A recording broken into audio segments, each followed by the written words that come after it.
태어날 때부터 우리는 이미 모든 것을 알고 있었을지도 모릅니다. 불교에서 2500년 동안 말해온 것, 양자 물리학이 최근 50년 사이에 밝혀낸 것, 신경과학이 실험실에서 확인한 것, 이 세 가지가 지금 이 시점에서 하나의 지점으로 수렴하고 있습니다. 그 수렴점이 가리키는 곳은 우주의 어딘가가 아닙니다. 바로 우리 자신입니다. 죽음이 착각이라는 것을 진심으로 이해한다면 지금 이 삶을 대하는 방식이 근본부터 달라집니다. 우리는 보통 나를 이름이나 직업 혹은 몸으로 설명합니다. 그런데 그것들을 다 제거하고 나면 무엇이 남을까요? 이 질문이 단순한 철학적 호기심처럼 들리지만 사실 이것은 물리학이 수십 년 동안 실험실에서 붙들고 있던 질문과 정확히 같은 질문입니다. 물질을 쪼개고 또 쪼개다 보면 결국 무엇이 남는지 알아내려 했던 과학자들은 예상과 전혀 다른 결론에 도달했습니다.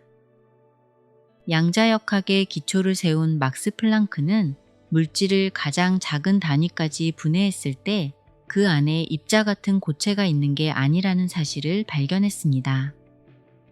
관찰하기 전에 입자는 특정한 위치를 갖지 않습니다. 여러 위치에 동시에 존재할 수 있는 확률의 구름 같은 상태로 있다가 누군가 관찰하는 순간 특정 한 곳에 결정됩니다. 이것이 의미하는 바는 단 하나입니다. 관찰자가 없으면 현실도 없다는 겁니다. 그래서 플랑크는 이렇게 결론을 내렸습니다. 물질은 그 자체로 존재하지 않는다.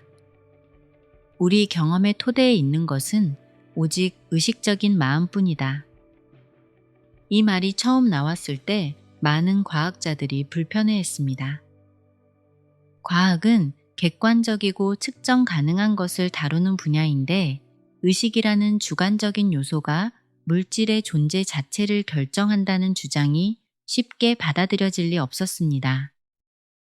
하지만 실험은 계속해서 같은 방향을 가리켰습니다. 이중 슬릿 실험이 대표적입니다. 전자 하나를 두 개의 틈이 있는 판 쪽으로 쏘면 아무도 관찰하지 않을 때는 두 틈을 동시에 통과하는 파동처럼 행동합니다. 그런데 어느 쪽으로 통과하는지 측정하는 장치를 달아 관찰하면 전자는 즉시 파동이 아닌 입자처럼 하나의 틈만 통과합니다. 보는 행위 자체가 대상의 행동을 바꿉니다. 이것이 관찰자 효과이고 이 발견이 물리학의 세계를 완전히 뒤집어 놓았습니다. 그렇다면 여기서 자연스럽게 하나의 흐름이 생깁니다.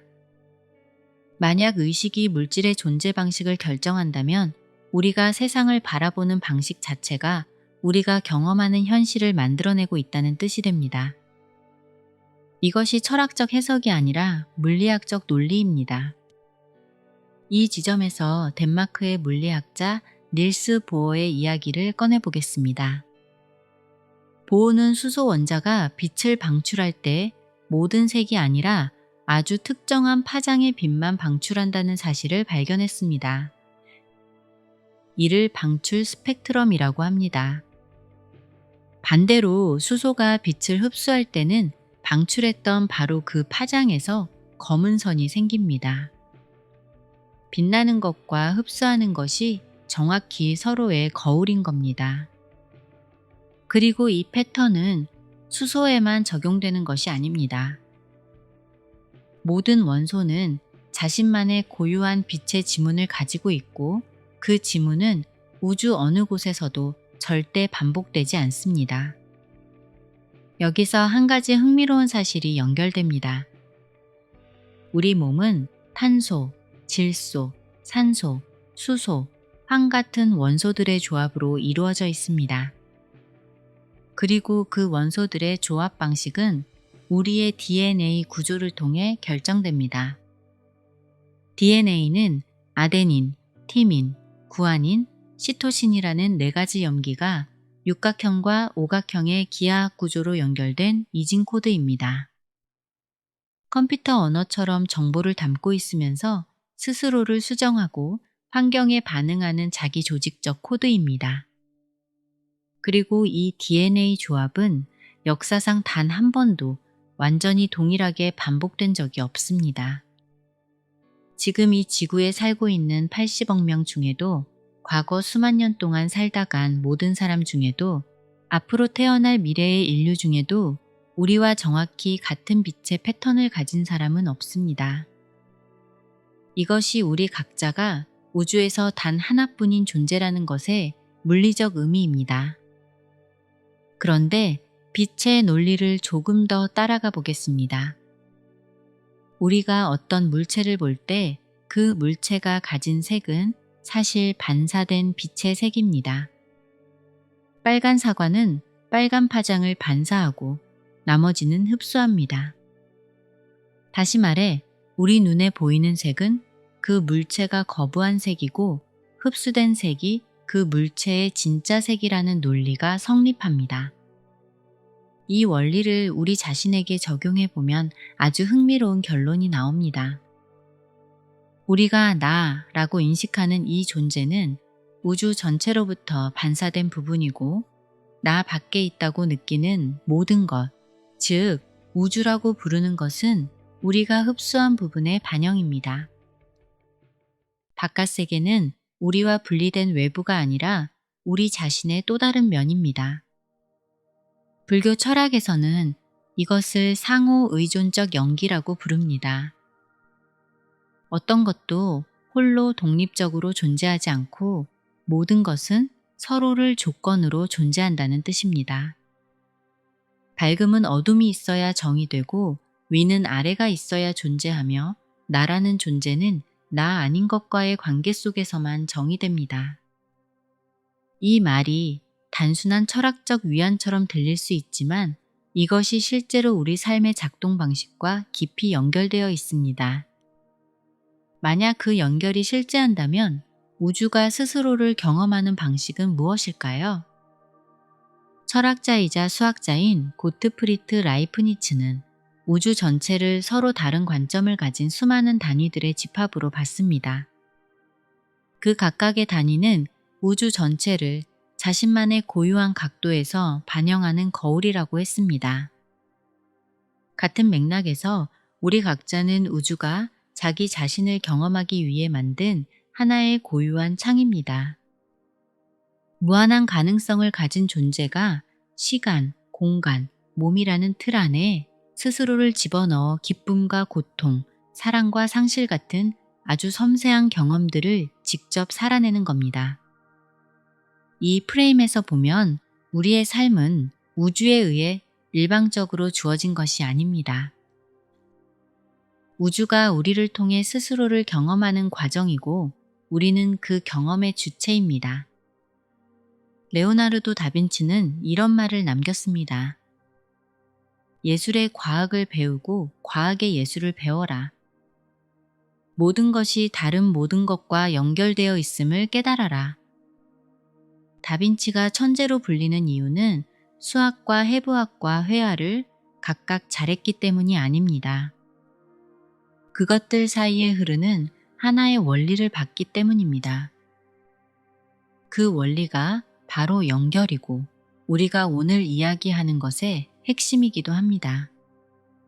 그런데 여기서 중요한 흐름이 하나 더 생깁니다. 우리가 우주의 경험 주체라면 우리가 겪는 고통도 우주가 우리에게 무작위로 던진 사건이 아닌 겁니다. 처음 이 말을 들으면 불편할 수 있습니다. 내가 왜 이 고통을 선택했겠냐고 억울한 마음이 들 수도 있습니다. 하지만 이 프레임을 받아들이는 순간 일어나는 변화가 있습니다. 피해자의 시선으로 보면 세상은 나에게 일어나는 사건들의 연속이지만 창조자의 시선으로 보면 그 모든 경험이 내가 이 삶에서 살아내기로 선택한 여정이 됩니다. 그 전환이 일어나면 같은 상황에서 전혀 다른 반응이 나옵니다. 무너지는 게 아니라 궁금해집니다. 이것이 나에게 무엇을 보여주려는 걸까? 이 경험이 나를 어디로 데려가려는 걸까? 하고요. 그 관점이 실제로 작동한다는 것을 보여주는 신경과학적 근거도 있습니다. 우리의 생각 패턴은 뇌의 신경회로 구조 자체를 물리적으로 바꿉니다. 이를 신경 가소성이라고 합니다. 특정한 생각을 반복하면 그 생각을 처리하는 신경 연결이 강화되고 반대로 사용하지 않는 연결은 점점 약해집니다. 이것은 의지력의 문제가 아니라 반복의 구조입니다. 어제와 같은 생각을 오늘도 하면 뇌는 어제와 같은 구조를 유지하고 그 구조는 어제와 같은 감정과 반응을 만들어냅니다. 연구에 따르면 우리 생각의 95%는 전날과 거의 같습니다. 이것이 우리 삶이 반복처럼 느껴지는 실제 이유입니다. 변화는 새로운 정보를 아는 것으로는 일어나지 않습니다. 의식 자체가 달라져야 경험이 달라지고 경험이 달라져야 현실이 달라집니다.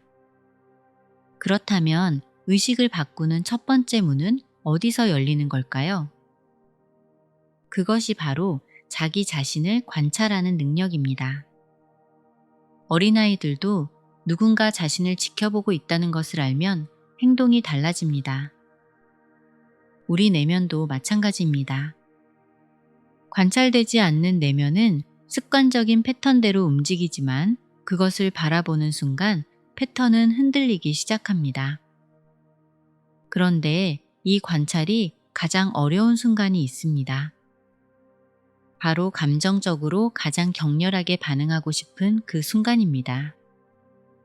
누군가에게 화가 치밀어 오를 때, 두려움이 몰려올 때, 억울함이 목까지 올라올 때, 그 순간 한 발 물러나 지금 내가 이런 상태에 있구나 라고 볼 수 있다면 그것만으로도 그 감정의 에너지는 조금씩 빠져나갑니다. 판단하지 않고 그냥 보는 것만으로 반응의 강도가 줄어드는 겁니다. 고대 그리스의 철학자 에픽테토스는 이렇게 말했습니다. 사람을 괴롭히는 것은 사건 자체가 아니라 사건에 대한 우리의 해석이다. 이 문장은 2000년이 지난 지금 신경과학이 실험으로 확인해주고 있습니다. 우리의 뇌는 사건을 있는 그대로 받아들이지 않습니다. 과거의 경험, 기억, 감정, 필터를 통해 해석하고 그 해석에 따라 반응을 만들어냅니다. 그래서 같은 상황에서도 어떤 사람은 기회를 보고 어떤 사람은 위기를 봅니다. 그 차이는 능력의 차이가 아니라 의식의 구조 차이입니다. 그리고 그 구조는 바꿀 수 있습니다. 그 변화가 어디서 시작되는지, 그리고 왜 단순히 아는 것만으로는 충분하지 않은지, 우리의 몸 안에 있는 또 다른 지능이 그것과 어떻게 연결되는지, 이제부터 그 이야기를 이어나가겠습니다. 우리 몸 안에는 뇌가 하나가 아닙니다. 두 번째, 뇌가 심장에 있다는 사실을 아는 사람이 많지 않습니다. 심장에는 실제로 뉴런, 즉 신경세포가 약 4만 개 존재합니다. 그 신경세포들은 독립적으로 정보를 처리하고 머리의 뇌와 신호를 주고받습니다. 흥미로운 것은 그 신호의 방향입니다. 심장에서 뇌로 올라가는 신호가 뇌에서 심장으로 내려오는 신호보다 훨씬 많습니다. 다시 말해, 심장이 먼저 무언가를 감지하고 그것을 뇌에 알리는 구조입니다. 우리가 어떤 상황에서 직관적으로 느끼는 것, 논리로는 설명이 안 되는데 뭔가 아닌 것 같다는 그 감각, 그것이 심장 지능이 작동하는 방식입니다. 미국의 하트메스 연구소는 수십 년 동안 심장의 전자기장을 연구해 왔습니다. 그 결과에 따르면 심장이 만들어내는 전자기장은 뇌가 만드는 것보다 약 50배에서 60배 더 강력합니다. 그리고 그 전자기장은 몸 밖으로 수십 센티미터 이상 뻗어나가 주변 환경과 실시간으로 정보를 교환합니다. 우리가 누군가와 같은 공간에 있을 때 그 사람의 감정 상태를 막연하게 느끼는 것, 말로 설명하기 어렵지만 분위기가 느껴지는 것, 이것이 단순한 감수성의 문제가 아닌 물리적 현상입니다. 심장은 계속해서 정보를 방출하고 있고 동시에 주변의 정보를 받아들이고 있습니다. 그렇다면 왜 우리는 이 심장 지능을 잘 활용하지 못하는 걸까요? 그 이유는 우리가 대부분의 에너지를 머리 위에 두고 살기 때문입니다. 계획을 세우고 걱정을 하고 과거를 복귀하고 미래를 예측하는 모든 활동이 머리 중심의 사고입니다. 반면 심장은 지금 이 순간을 삽니다. 과거나 미래가 아니라 이 순간의 감각, 이 순간의 공명에 반응합니다. 머리의 논리가 아무리 정교해도 심장이 아니라고 말할 때 대부분의 경우 심장이 맞습니다. 우리가 삶에서 진짜 중요한 결정들을 되돌아보면 머리로 계산해서 내린 결정보다 심장이 이끄는 방향을 따랐을 때 더 옳았던 경우가 많습니다. 이 심장과 머리의 관계를 동양 철학에서는 오래전부터 에너지 센터의 언어로 설명해 왔습니다. 인도의 전통에서 말하는 차크라, 즉 몸의 에너지 중심들이 그것입니다. 일반적으로 7개의 주요 에너지 센터가 척추를 따라 분포해 있다고 알려져 있지만 실제로 그 에너지의 흐름은 머리끝에서 멈추지 않습니다. 머리 위로도 수직으로 이어지는 에너지 기둥이 있고 그 기둥은 우리가 물질적으로 인식할 수 있는 차원 너머로 연결됩니다. 이것을 오해해서는 안 됩니다. 위로만 나아가는 것이 영적 성장이라고 생각하면 실제로는 불균형이 생깁니다. 위로 확장되는 만큼 아래로의 뿌리도 같이 깊어져야 합니다. 올라가는 만큼 접지가 필요합니다. 나무가 높이 자랄수록 뿌리가 더 깊어야 하듯이 의식이 확장될수록 지금 이 육체적 삶에 발을 단단히 딛고 있는 것이 더 중요해집니다. 이 균형을 유지하기 위해 실제로 필요한 것이 있습니다. 그것은 급진적인 정직함입니다. 자신에게 정직하고 자신이 있는 자리에 정직한 것입니다. 우리가 스스로에게 정직할 때 내면의 에너지장이 고른 공명을 유지합니다. 반면 자신이 보여주고 싶은 모습과 실제 자신 사이의 간격이 클수록 그 에너지장은 흔들립니다. 모든 것은 공명에 기초합니다. 우리가 내면에서 어떤 주파수를 만들어내느냐가 우리가 삶에서 어떤 경험을 끌어당기는지를 결정합니다. 이것은 신비주의적 주장이 아닙니다. 공명의 원리는 물리학에서 입증된 현상입니다. 같은 주파수를 가진 것들은 서로를 강화시킵니다. 그러니 우리가 내면에서 만들어내는 생각과 감정의 주파수가 우리가 경험하는 현실의 질을 결정하는 겁니다. 그런데 여기에 아주 중요한 역설이 있습니다. 우리가 강하게 판단하는 대상이 결국 우리 삶에 반복적으로 나타난다는 겁니다. 심리학에서는 우리가 타인에게서 가장 견딜 수 없다고 느끼는 모습이 사실 우리 자신이 가장 인정하기 싫은 부분과 닮아 있는 경우가 많다고 말합니다. 우리는 어릴 때부터 사회가 용납하지 않는 것들을 내 안에서 없애려 합니다. 화를 내면 안 된다. 욕심을 가지면 안 된다. 약해 보이면 안 된다. 그렇게 억눌린 감정들은 사라지지 않고 무의식 깊은 곳에 쌓입니다. 그것을 칼 구스타프 융은 그림자라고 불렀습니다. 우리가 의식에서 내쫓은 자신의 일부입니다. 그림자가 작동하는 방식이 있습니다. 우리가 억누른 것은 타인의 행동을 통해 수면 위로 올라옵니다. 내가 인정하고 싶지 않은 탐욕이 있다면 다른 사람의 탐욕이 유독 눈에 거슬립니다. 내가 억누른 분노가 있다면 타인의 작은 화도 크게 느껴집니다. 우주는 우리가 그것을 직면할 때까지 계속해서 그 모습을 우리 앞에 가져다 놓습니다.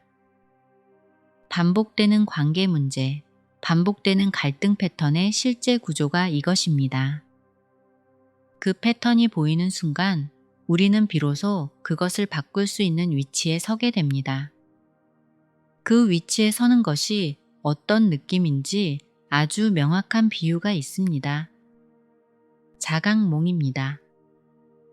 꿈속에서 지금 내가 꿈을 꾸고 있구나 라고 깨닫는 순간 그 꿈 안의 규칙들이 더 이상 우리를 완전히 지배하지 않습니다. 두려웠던 존재가 갑자기 두렵지 않아지고 날아다닐 수도 있고 꿈의 방향을 스스로 바꿀 수도 있습니다. 이 현실도 그것과 정확히 같은 구조입니다. 우리가 이 세계를 절대적인 현실이 아니라 내가 참여하는 경험의 장으로 인식하는 순간 세계와 우리의 관계가 달라집니다. 산스크리트어로 릴라라는 개념이 있습니다. 신성이 스스로 만든 세계 안에서 즐기는 유희, 놀이라는 뜻입니다. 삶이 릴라라면 우리는 게임에 완전히 빠져든 플레이어가 아니라 게임을 알고 있는 플레이어가 될 수 있습니다. 그 차이가 전부입니다. 게임을 알고 있는 플레이어는 어떻게 살아가는 걸까요? 그는 결과에 집착하지 않습니다. 영화관에서 영화를 볼 때를 생각해 보겠습니다. 극장 안은 불이 꺼지고 소리는 크고 화면은 가득 찹니다. 그 환경은 우리가 영화 속으로 완전히 빨려 들어가도록 설계되어 있습니다. 그래서 주인공이 위험에 처하면 심장이 빠르게 뛰고 슬픈 장면에서는 눈물이 납니다. 하지만 우리는 알고 있습니다. 이것이 영화라는 것을요. 그래서 영화가 슬프더라도 우리의 삶 전체가 무너지지 않습니다. 지금 우리 삶이 그렇습니다. 너무 가까이서 보면 모든 것이 위기처럼 보이고 모든 불편함이 고통처럼 느껴집니다. 하지만 조금 더 넓은 시야에서 보면 지금 이 경험들이 하나의 이야기 속 장면이라는 것이 보이기 시작합니다. 그 시야가 열리는 순간 상황에 휩쓸리는 것이 아니라 상황을 바라보는 자리에 앉게 됩니다. 그 자리가 창조자의 자리입니다. 그런데 그 자리에 가기 위한 실질적인 방법이 있습니다. 단순히 관점을 바꾸라는 추상적인 말이 아닙니다. 우리의 생각과 감정과 행동, 이 세 가지가 실제로 우리 내면의 에너지 구조를 바꾼다는 사실을 알아야 합니다. 우리의 생각과 감정과 행동, 이 세 가지가 반복을 통해 우리의 내면에는 일종의 패턴이 새겨지고 그 패턴이 쌓이면 안정된 구조가 됩니다. 그 구조가 우리가 이 삶에서 실제로 살아내는 자아입니다. 현대 통합의학에서도 이것의 물리적 결과를 연구하고 있습니다. 우리가 어떻게 생각하고 느끼느냐에 따라 몸 안에서 스트레스 호르몬이 만들어지기도 하고 반대로 세포를 회복시키는 물질이 만들어지기도 합니다.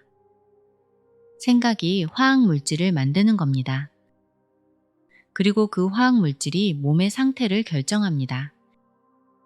이것은 추상이 아닌 생리학입니다. 우리가 어떤 생각을 반복하느냐가 문자 그대로 우리의 생물학을 바꿉니다. 그렇다면 어떤 생각을 반복하는 것이 우리에게 가장 유익할까요? 깨달은 존재들, 높은 의식의 상태에 있는 사람들의 생각과 감정과 행동 방식을 지금 이 자리에서 먼저 연습하는 겁니다. 미래에 그런 사람이 되기 위해 기다리는 것이 아니라 지금 그런 상태를 먼저 만들어내는 것입니다. 이것이 모든 영적 전통에서 명상과 수행을 강조하는 실제 이유입니다. 힌두교, 불교, 수피즘, 기독교의 신비주의 전통들이 형식은 달라도 공통적으로 말하는 것이 있습니다. 의식적으로 생각과 감정과 의지를 훈련하고 고차원적 존재와의 연결을 열라는 겁니다. 형식의 차이 아래에 있는 그 공통된 핵심이 바로 인류가 수천 년 동안 쌓아온 의식 훈련의 정수입니다. 그리고 이 훈련이 이번 생에서 끝나는 것이 아니라는 관점도 여러 전통에서 동일하게 말합니다. 우리가 이번 생에서 생각과 감정과 행동을 통해 내면에 쌓아 올린 것들은 이 몸이 끝나도 사라지지 않습니다. 돈이나 물질적인 것은 가져갈 수 없지만 의식의 구조는 가져갑니다. 이번 생에서 자신에게 한 투자, 의식을 키우는데 한 노력이 다음으로 이어지는 진짜 자산이 됩니다. 로즈크루시안의 오래된 격언 중에 이런 말이 있습니다. 태초에 기억이 있었다. 우리가 살아가며 만나는 강렬한 이끌림, 설명할 수 없는 재능, 처음 보는 것인데 낯설지 않은 그 감각들이 이 말과 연결됩니다. 이 삶은 처음이 아닐 수 있습니다. 그리고 지금 우리가 무엇을 선택하느냐가 다음의 기억을 만듭니다. 이 관점에서 삶을 바라보면 지금 우리 앞에 놓인 어려움들이 다르게 보이기 시작합니다. 반복되는 문제, 계속 나타나는 같은 유형의 관계, 해결되지 않는 것처럼 보이는 상황들이 사실은 우리가 오래 회피해온 무언가를 지금 마주하라는 신호일 수 있습니다. 때로는 수많은 생 동안 피해왔던 바로 그 지점을 지금 이 삶에서 작업해야 할 시점이 온 것입니다. 그것이 관계일 수도 있고 자신의 진실을 주변 사람들에게 말하는 일일 수도 있습니다. 그 지점을 마주하는 것이 불편하고 두렵더라도 그 불편함이 오히려 우리가 가야 할 방향을 가리키는 나침반입니다. 그렇다면 우리가 지금 이 순간 실제로 무엇을 해야 하는지, 어떤 구체적인 방식으로 의식을 키우고 삶을 바꾸는 실천이 가능한지 그 핵심이 담긴 마지막 이야기가 남아 있습니다. 모든 것을 알고 싶어하는 사람이 있습니다. 그런데 정작 자기 자신에 대해서는 잘 모르는 채로 살아갑니다. 우리는 우주의 탄생 원리를 공부하고 다른 나라의 역사를 외우고 타인의 행동을 분석하면서 정작 가장 가까이 있는 존재에 대한 질문은 뒤로 미룹니다. 나는 누구인가? 나는 왜 여기 있는가? 이번 삶에서 내가 살아내야 할 것은 무엇인가? 이 세 가지 질문이 사실 모든 지식보다 먼저 있어야 할 질문입니다. 우리가 외부에서 얻는 지식은 우리가 이미 갖춰진 내면의 그릇에 담길 때 비로소 힘을 발휘합니다. 그릇이 준비되지 않으면 아무리 좋은 정보도 그냥 흘러지나갑니다. 우리가 살아가면서 만나는 모든 경험에는 방향이 있습니다. 기쁜 일도 힘든 일도 반복되는 갈등도 예상치 못한 만남도 전부 우리를 어딘가로 이끌고 있습니다. 그 방향을 읽으려면 경험의 표면이 아니라 그 아래를 봐야 합니다. 이 상황이 나에게 무엇을 보여주려 하는가? 이 관계가 내 안에 어떤 부분을 건드리고 있는가? 이 반복이 내게 무엇을 직면하게 하려는가? 이 질문들이 우리를 깊이 데려갑니다. 씨앗이 땅속에서 싹을 틔우기까지 시간이 필요하듯이 우리 삶도 시간 속에서 펼쳐지는 패턴입니다. 우리 삶은 시간의 패턴입니다. 그 패턴은 지금 당장 눈에 보이지 않을 수 있습니다. 하지만 시간이 흐르고 뒤를 돌아볼 때 그 점들이 하나의 선으로 연결되어 있음을 보게 됩니다. 지금 이해되지 않는 일들이 나중에 가장 필요했던 경험이었음을 알게 되는 순간이 옵니다. 그래서 우리에게 필요한 것은 모든 것을 지금 당장 이해하려는 집착이 아니라 이 흐름을 신뢰하는 능력입니다. 삶을 신뢰한다는 것이 수동적인 태도가 아닙니다. 신뢰는 흐름을 읽으면서 그 안에서 최선을 다하는 것입니다. 주어진 환경에 무기력하게 따라가는 것이 아니라 지금 이 자리에서 내가 할 수 있는 가장 의식적인 선택을 하는 겁니다. 그 선택들이 쌓여서 우리가 되어갑니다. 우리가 이 세상을 떠날 때 가져가는 것은 통장 잔고도 사회적 지위도 다른 사람의 평가도 아닙니다. 우리가 살아내면서 쌓아 올린 의식의 깊이, 사랑하는 능력, 용기 있게 진실을 살아낸 기록입니다. 그것이 이 삶이 끝난 뒤에도 남는 진짜 자산입니다. 이번 생에서 자신에게 한 투자, 더 깊이 보려 한 노력, 두려워도 진실 쪽으로 한 발 내디딘 선택들이 다음으로 이어지는 기반이 됩니다. 오늘 이야기가 어떤 분에게는 이미 알던 것에 확인이 되었을 수도 있고 어떤 분에게는 처음 만나는 시선이 되었을 수도 있습니다. 어느 쪽이든 이 이야기가 끝난 뒤에도 하나의 질문만 남아있으면 충분합니다. 나는 지금 어떤 의식 상태로 살아가고 있는가? 그 질문을 매일 아침 한 번씩만 가지고 하루를 시작한다면 시간이 지나면서 분명히 다른 자리에 와 있게 될 겁니다. 우리는 이미 그 변화를 시작할 수 있는 모든 것을 갖추고 있습니다. 지식이 삶을 바꾸지 않습니다. 실천이 삶을 바꿉니다. 이것은 우리가 이미 알고 있는 말이지만 실제로 이 말의 의미를 온전히 받아들이는 사람은 많지 않습니다. 우리는 좋은 이야기를 들으면 감동합니다. 그 감동이 하루, 이틀은 이어집니다. 그런데 사흘이 지나면 다시 원래의 패턴으로 돌아옵니다. 왜냐하면 감동은 경험이지만 변화는 반복이기 때문입니다. 새로운 생각을 한번 하는 것은 변화가 아닙니다. 그 생각을 반복해서 새로운 신경회로가 두꺼워질 때 비로소 변화가 일어납니다. 그래서 의식을 키우는 일은 하루에 한 번씩 하는 아주 작은 실천들의 축적입니다. 첫 번째로 가장 중요한 실천은 하루에 한 번 자신을 관찰하는 시간을 갖는 겁니다. 명상이라는 거창한 이름이 붙지 않아도 됩니다. 아침에 눈을 뜨고 바로 핸드폰을 들기 전 5분만 조용히 앉아서 지금 내 안에 어떤 감정이 있는지 바라보는 것입니다. 그것만으로도 그 감정에 완전히 삼켜지는 것을 막을 수 있습니다. 관찰이 시작되는 순간 자동으로 반응하던 것이 선택으로 바뀌기 시작합니다. 두 번째는 반복되는 상황 앞에서 다른 질문을 던지는 겁니다. 왜 또 이런 일이 나한테만 생기는가가 아니라 이 상황이 나에게 무엇을 보여주려 하는가 라고 묻는 겁니다. 질문이 바뀌면 우리 뇌가 찾는 답의 방향이 바뀝니다. 피해자의 질문은 피해자의 답을 찾고 창조자의 질문은 창조자의 답을 찾습니다. 세 번째는 심장이 이끄는 방향에 조금씩 귀를 기울이는 겁니다.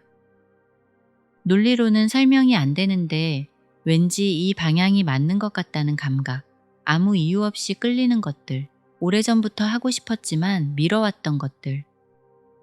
그것들이 우리 내면의 깊은 곳에서 오는 신호입니다.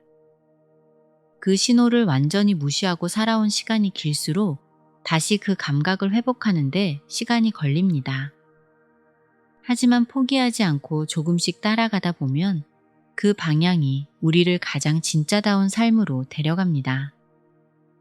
운명을 사랑한다는 라틴어 표현이 있습니다. 아모르 파티.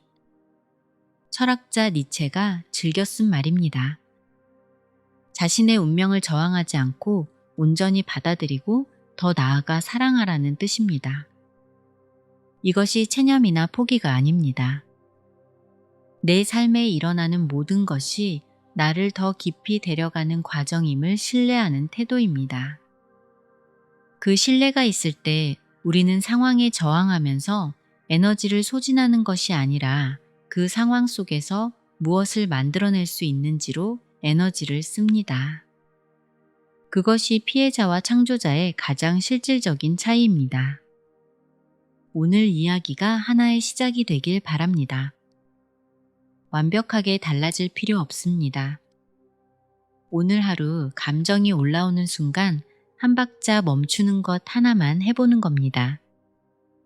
그 한 박자가 반응을 선택으로 바꾸고 그 선택이 쌓여서 삶의 방향이 달라집니다. 어린 시절 우리는 이 세상이 얼마나 넓은지 몰랐습니다. 그냥 눈앞에 보이는 것이 전부인 줄 알았습니다. 자라면서 세상이 넓어졌지만 동시에 이상하게도 가능성은 좁아지는 느낌이 들었습니다. 할 수 있는 것들의 목록보다 할 수 없는 것들의 목록이 늘어났습니다. 그것이 성숙이라고 배웠습니다. 현실을 안다는 것이라고요. 하지만 어쩌면 그것이 우리가 자신에게 걸어온 가장 오래된 착각일 수 있습니다. 우리는 세상이 우리에게 일어나는 일들의 총합이라고 믿으며 살아왔습니다. 좋은 일이 생기면 운이 좋아서, 나쁜 일이 생기면 운이 나빠서라고 생각했습니다. 내가 아닌 무언가가 내 삶을 결정한다는 믿음 위에서 살아온 겁니다. 그 믿음이 우리를 얼마나 오랫동안 작게 만들어 왔는지 오늘 이야기를 통해 조금이라도 느꼈다면 충분합니다. 우리가 기억해야 할 것은 하나입니다. 우리는 이 삶에 준비 없이 떨어진 존재가 아닙니다. 역사상 단 한 번도 반복된 적 없는 고유한 빛의 패턴을 가지고 이 시대, 이 장소, 이 몸으로 온 존재입니다. 그 고유성이 우연이 아닙니다. 우리가 이 삶에서 살아내야 할 것이 있기 때문에 이 조합으로 왔습니다. 그것이 무엇인지는 아무도 대신 알려줄 수 없습니다. 오직 우리 자신만이 그 답을 향해 걸어가면서 알게 됩니다. 그 걸음이 늘 확신에 찬 것일 필요는 없습니다. 흔들리면서도 걷는 것, 두려우면서도 한 발 내딛는 것, 이유를 모르지만 심장이 이끄는 방향을 따라가는 것. 그것이 우리가 이 삶에서 할 수 있는 가장 용기 있는 일입니다. 꿈은 깊은 곳에서 옵니다. 잠자리에 들기 전 마지막 생각, 아침에 눈을 뜨는 순간 떠오르는 이미지, 멍하니 있을 때 스치는 감각들. 그것들이 우리 내면의 가장 깊은 곳에서 보내는 메시지입니다. 그것을 흘려보내지 말고 조금씩 가져와 보는 겁니다. 글로 써봐도 좋고 조용히 앉아서 그 느낌을 따라가 봐도 좋습니다. 그 안에 우리가 찾고 있는 것들이 이미 들어있는 경우가 많습니다. 우리 삶은 이미 시작되어 있습니다. 우리가 의식하지 못한 채 살아온 시간들도 사실은 우리를 지금 이 자리로 데려오기 위한 과정이었습니다. 그 모든 시간이 낭비가 아니었습니다. 지금 이 순간 이 이야기를 듣고 있는 것조차 그 과정의 일부입니다. 그러니 지금 어디에 있든 지금이 늦은 것이 아닙니다. 의식이 달라지는 순간은 언제나 지금 이 순간입니다. 우리에게 남은 시간이 얼마인지는 아무도 모릅니다. 하지만 지금 이 순간만큼은 우리 것입니다. 이 순간을 어떤 의식으로 채울 것인가, 어떤 생각과 감정과 선택으로 살아낼 것인가. 그것이 우리가 이 삶에서 실제로 쥐고 있는 유일한 권한입니다. 그리고 그 권한을 온전히 사용하는 삶이 우리가 이 세상에 온 이유와 맞닿아 있습니다. 오늘 이 이야기가 그 기억의 첫 실마리가 되길 바랍니다.